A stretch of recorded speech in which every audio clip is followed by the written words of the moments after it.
I know there was another match. Oh, I'm sorry. I know what the other match is. And this is another matchup that I've been wanting to see. Mr. Wrestling, Kevin Steen, going one-on-one against the last real man, Silas Young. Okay, here's the thing. Now, I'm going to kind of move this a little bit here to the bright spot. Well, I'm angling the camera too much here. But anyways, the matchup took place, Kevin Steen and Silas Young. Man, that was another great matchup that I digged as well. Kevin Steen did what he did best in every way possible. And you know what? I did Kevin Steen for a long, long time. I didn't exactly like him when he was around Steve Corino, but he was a great wrestler. He did what he did. He was a great world heavyweight champion. Got to admit that. And as you guys know, he even mentioned it on the pay-per-view that his contract is already about to expire. And most of you guys know he's on his way to the WWE. He's on his way to NXT. So I see huge things happening for Kevin Steen, Mr. Wrestling. So everyone is going to be excited to see Kevin Steen be a part of WWE. The matchup between those two was awesome, especially Silas Young. That dude was a fucking badass wrestler. I mean, I saw this one move where I guess he was at the corner, he did some move, and then he flipped. He flipped right over like, ta-da! Goddamn, how the fuck do you do that shit? Then in the end, he goes ahead and puts on that package pile driver, drops Silas Young right in his fucking head. 1, 2, 3. There's a reason why Kevin Steen is known as Mr. Wrestling. He wins his match over Silas Young. But at the end, even though it was all over, Kevin Steen was on the microphone. He spoke his mind. He told everybody what he was saying. He shook Silas Young's hand. He takes off. But I had this strange feeling he was going to come back. So he goes ahead, Kevin Steen, on the microphone, tells every single person saying, thank you, Nashville, thank you, thank you, thank you. And then before you know it, here comes Silas Young coming right into the ring and clips Kevin Steen right in the back of his leg. Is this feud between Kevin Steen and Silas Young over? No, not by a long shot. Personally, to me, there's a lot more coming, and I can't wait. There's another match between those two. I want to see that shit happen very, very soon. Now, the return of the fallen angel, Christopher Daniels, and he brings his old tag team partner, Frankie Kazarian, and they go up against this tag team, the World Tag Team Champions at Ring of Honor, the Red Dragons. And I gotta admit, I was very impressed with Red Dragon. I mean, I know this tag team was, obviously, but I've never seen, them in action in any way possible. When I saw them on the pay-per-view, man, Red Dragon was awesome. And to me, Frankie Kazarian and Christopher Daniels, they did very, very well as a tag team over in TNA. They were truly, Bad Influence, unquestionably, was the best tag team in the business. Agree with that. But now they're in Ring of Honor territory. This tag team, to me, it's a great tag team, but Red Dragon was a whole lot better. And I think I remember there was this one move where I think it was Bobby Fish, I think that was his name, took a steel chair and I think hit the arm of Frankie Kazarian, and he was very, very hurt during that entire matchup. And in the end, man, you hate to see somebody get hurt, especially when it comes to someone like Frankie Kazarian, who's been in the business for a long, long time. But nonetheless, it happened the way it did. He tapped out. Red Dragons are still the ROH World Tag Team Champions. Frankie Kazarian and Christopher Daniels have nothing to be ashamed of. I'd like to see a little bit more of this extraordinary feud between Red Dragons and, well, I would say Bad Influence, but I think it's going to be, Frankie Kazarian and Christopher Daniels. More on that in the near future. And it all leads up to the World Heavyweight Championship, the Ring of Honor World Heavyweight Championship. Adam Cole to defend the Ring of Honor World Heavyweight Championship against unbreakable Michael Elgin. And I saw that matchup from head to toe, up and down, in every way possible. And let me tell you something, both men were great in that ring. Both men exemplify what Ring of Honor is all about. And you know what? You know what? This is to all the wrestling fans out there. If you dig professional wrestling, if you dig what you see, you got to check out the World Heavyweight Championship matchup between Michael Elgin and Adam Cole. It was an outstanding matchup. There was no way to put it. I don't know what words to describe that I saw in that matchup, but it was awesome to watch in every way possible. These two were evenly matched. These two have faced off against each other before in a tournament to decide who would be the Ring of Honor World Heavyweight Champion, and who would win that match. Adam Cole. He would win the championship. But now in this one, it's a completely different story, because Adam Cole holds on to the title and Michael Elgin is the challenger, and he wants to be the best in the world, and in order for him to become the best in the world, he's got to be the Ring of Honor World Heavyweight Champion, and that is Adam Cole.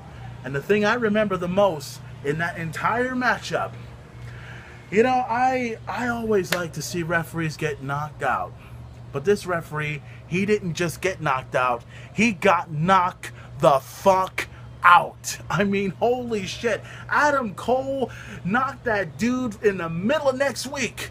And I was like, God damn. This dude was knocked the fuck out like crazy. And then before you know it, here comes Matt Hardy. Here comes Michael Bennett. They tried to interfere in the matchup. They didn't do so well. Maria, she tried her best to interfere in the matchup. And then here comes Michael Elgin's wife, who got figured forward by the champion, and well, got that green mist and spewed it right in Maria's face. And I was like, wow. I mean, I knew she was a wrestler, and it didn't come to my head until I saw that green mist. I was like, yeah, she's a former wrestler. I mean, I got to look into that just a little bit more. And in the end, I think I remember Adam Cole going after the leg of Michael Elgin, and it looked like Michael Elgin was about to hit some sort of a move. He was going to charge right at Adam Cole, but it didn't happen because his leg gave out at him, and then it looked like the end was near for Michael Elgin, and it looked like Adam Cole was going to retain the Ring of Honor World Heavyweight Championship. And then in the end, just when you think you got a man down, he finds a way to come back up. He's at the very corner. Adam Cole is at the very corner, getting Michael Elgin into position to hit him with, I guess it's, I would say it's a Canadian Destroyer, but I think they call it a different move of some kind. 1, 2, oh, he kicks out. Then he tries to hit the move again, and then Adam Cole gets caught. He makes one critical mistake, and then Michael Elgin takes advantage of this situation, and then goes ahead, hits his powerbomb move not once but twice, and then 1, 2, 3. Ladies and gentlemen, we have a new Ring of Honor World Heavyweight Champion, the 20th champion in Ring of Honor. He is unbreakable Michael Elgin. And let me tell you something. I enjoyed the shit out of that pay-per-view, and I'm glad I got my money's worth. If you order the high definition one, it's $35. You order a regular one, it's $24. That's just the price difference, just to give you guys an idea.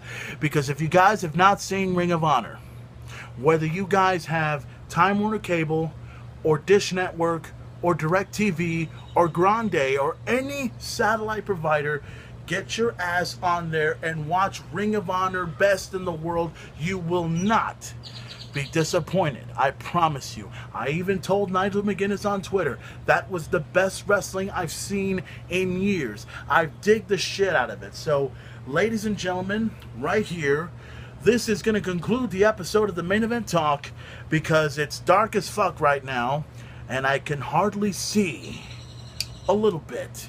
You know what, let me put my shades back on just because I can hardly see. But anyways, we're ending the show anyway, so I got to get ready for some, stuff. So before I go ahead and leave, don't forget this Sunday on pay-per-view and on the WWE Network, check out Money in the Bank. And as it happens, who knows who's going to be the new World Heavyweight Champion? What will Daniel Bryan say? There's a lot that's going to happen this Sunday on pay-per-view. And also, besides that, check out WWE SmackDown coming this Friday. Check out WWE Main Event. As a matter of fact, it's Tuesday, right? Yes, it's happening right now as we speak. Also, check out NXT coming up this Thursday. And also, let's see, I think Total Divas is coming to WWE Network, so check that out. Season 1 begins, and I would love to see WWE Total Divas one more time, just because the fact that they're all hot in every way possible. Also, TNA Wrestling's Impact. And also, congratulations go out to Bobby Lashley, who is the new TNA World Heavyweight Champion. Very, very proud of him. Glad that he won the championship, and I hope he holds on to that championship for as long as he can. We'll see what happens this coming Thursday on Impact Wrestling. As you know, there's going to be a Monsters Ball match that's going to take place. It's going to be Willow and the Monster Abyss taking on Bram and Magnus in a Monsters Ball tag match. That's going to be interesting to watch on Impact Wrestling this Thursday. And also, one more time, Ring of Honor Wrestling. Check that out.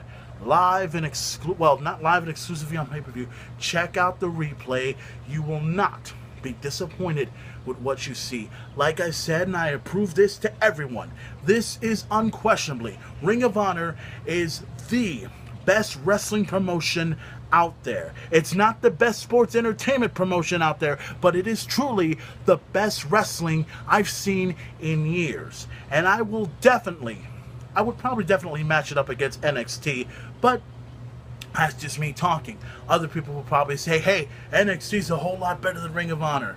Well, we'll see. But in the meantime, this is going to conclude the episode of the Main Event Talk.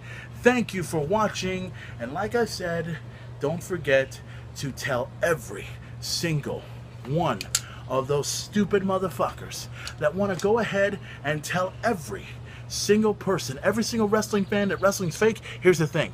Wrestling is fake. And wrestling is real. And the only difference is, if I was face to face with you, I would slap your face, drop you like a bad habit, slap you in a figure 4 leg lock, and you would scream like a little biatch. I know, because I've done it before. I've done that to a lot of people. And those same people are watching Monday Night Raw. Trust me, other people will do that too. So thank you for watching, spread the word, and tell every non-wrestling fan to kiss your ass and give you the best blowjob of your fucking life, because they don't mean shit. Why? Because we can, and we want to. Any questions? Enough said. Thank you for watching. Dig Ring of Honor, dig Money in the Bank, and all I can tell you is this: follow the buzzards.